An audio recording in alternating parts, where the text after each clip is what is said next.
Prateek Agrawal joins us. Let's take a conversation forward. Prateek, good morning. Thank you for joining us. I'm looking at the market positioning, what FIIs have done, what DIIs have done, what the retail participation is. Why is the market positioning so fractured? FI net shorts high, DI net longs very high. Why is market so divided in ahead of the election verdict? DIIs have only one market to focus on, which is India. So life is simple for a DII. FPIs have a lot of distractions. So what has been happening over past 3 months is that China, the biggest emerging market, is on a tear. It has gone up like over 30%. And when that happens, it will suck in monies from around the world. So last 90 days, FPIs have been consistent everyday sellers. We believe over the next month or so, as that market tapers off, that bit of selling and the confusion that you see there would also subside. A lot of market men are also of the view that the net short from FIs is actually good, which means that if the election verdict is right, they could be coming back, they could come back and buy what they own, which is banks, IT, consumer, autos. Could that trade work? So, what happens is a lot of the overseas investors, as we understand, we are domestic, don't want to preempt a risk. They would act after the resolution is there. Few percentage point here and there doesn't matter as much as certainty does. So, outcome after elections, a good budget, I think both would have a positive impact. Now, thing is, when a lot of money comes in, the spaces which can absorb a lot of money is banks and large IT. This is 50% of the index. And well, something similar happened after state elections, and this space does tend to do very well in that period. Both new money is getting absorbed, shorts are here, shorts getting cut, and so on. However, the point is that while these spaces were growth leaders in the past, and our belief is FPIs come to an emerging market for growth, they are no longer the growth leaders. So as it happened after the state elections, this space bumped up, but after that period, other spaces which had a higher growth trajectory came back strongly. Same could happen this time around as well. Right. Okay. So, Prateek, what should be the strategy? Because, everyone's a little circumspect about what to do with PSUs and ex-banks, that is, because many believe that, if the election verdict also is going to go the market's way, are you going to see a serious bout of profit taking? Because that's one pocket which has already run up. I mean, would you belong to that camp, or would you say stay put because that's a story which is here to stay? No, so these are large events. Outcomes are unknown. But if you ask me, I would stay put. India has a great story going for it. And we believe market levels are very sustainable. Okay. Let's specifically talk about the policy stocks. While if the government comes back, the policy continuity will be there.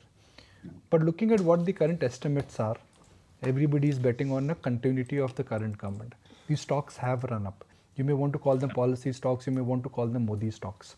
So do you think we are at the juncture of the market where some of the policy stroke Modi stocks are pricing in next 2-3 years of earnings?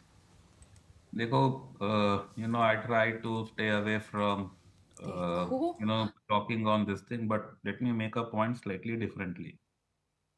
Lot of what is happening in the market is how the globe wishes every country, every individual in the world to be. So stuff like electric vehicles, hybrids, renewable energy. Do you think focus changes either ways, whatever may be the outcome? There are things that India wants. Okay, per capita is increasing, So capital market, jewelry, travel, tourism, better housing, etc., etc. Do you think that changes if the government changes? Yes, in certain spaces where the influence of the government is more, yes, the favorites will change. Now, if we look at our portfolio, we have, let's say, zero exposure to construction, a space which we believe gets influenced. We have very little exposure to, let's say, PLI winners. We have some. So if I put a ballpark in our funds, 8 to 12% kind of exposure there. So there the outcomes may change. Newer players may have more support, etc., etc. So we are very aware of what can be at risk. We believe we are actually far away from spaces that gets influenced. We are with policy direction which we believe is in line with the aspirations of the country, whichever government comes in. Ultimately the government is the representation of the people, and the policy direction, the push of the global society. So when your positioning is such, a very good government will change growth outcomes by a tad. A very bad government or not so good government will pull it down a tad. But that may have valuation implication. Markets may move up or down, but it does not or should not have outperformance implication. So we believe whatever be the outcome, we are nicely positioned for outperformance over a period of 3 months. And except for that 1 month when big money comes in and finds its spaces. Point taken. Hi Prateek, this is Anisha also joining in the conversation. So let's talk about the fundamental thing which has been driving the Indian market, and that was the Indian demographics itself. And affluent India premiumization was one theme that worked very well over the course of last 12 to 18 months.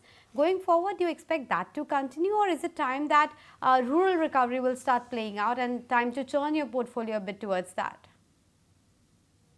No, so two are not connected. As long as you expect per capita in the country to keep increasing, we are one of the poorest countries globally. If it moves to the level of Thailand, if it moves to the level of Malaysia, well, that is 3x, 4x from where we are. A lot of what we are seeing will continue deep into the future. Now, as a country develops, it sucks in people from rural India into cities. Now, if you suck in people from rural India into cities, that reduction in percentage population in rural India will also contribute to seemingly lower growth in rural India versus urban India. So, rural India overall bump up maybe because of some, good monsoons, good something, which is periodic, short period, won't sustain for longer. The story, I mean, in every country's growth is urban related, which is where value addition is more. So, longer period, the wealth effect, the urban India spaces should do well. You been overweight banks. Are you looking at buying No, banks now?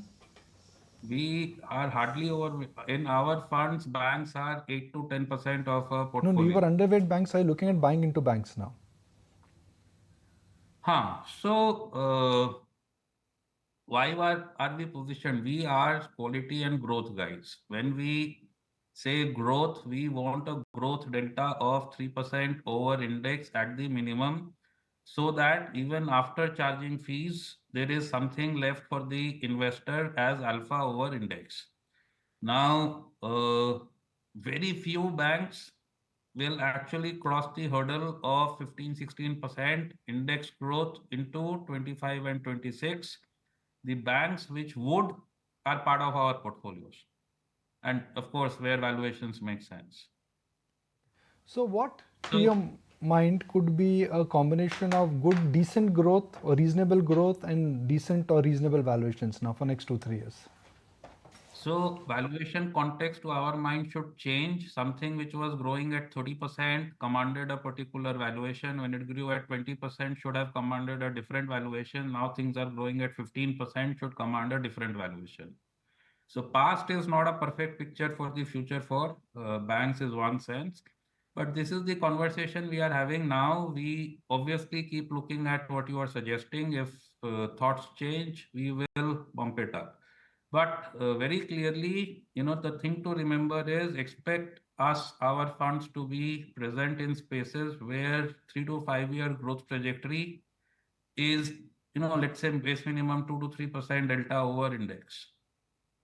Okay, Prateek, I also wanted your take regarding this question that we have been posing in our 18 hour CIO poll as well, and that's where you find the biggest outperformance delta to be going forward. Is it going to be large caps, mid caps, small caps? Do you have a view on that? Is there more margin of safety in large caps perhaps?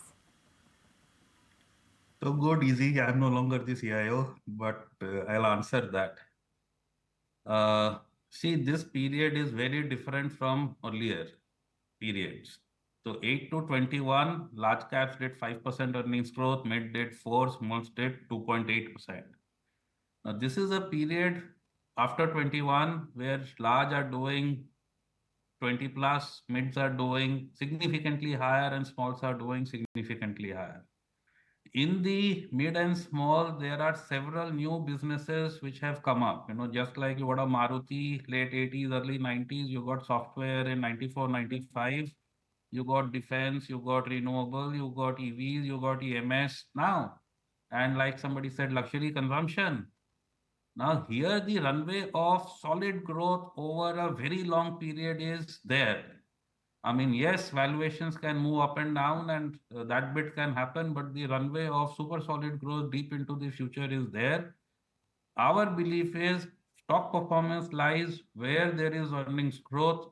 Earnings growth here would be higher. Look at our fund, we are positioned there. Yeah, don't worry. We did ask Nikit also that question to fill the CIO poll and not you. But thanks so much for answering that question. Thanks, Prateek, for making time and speaking with us today.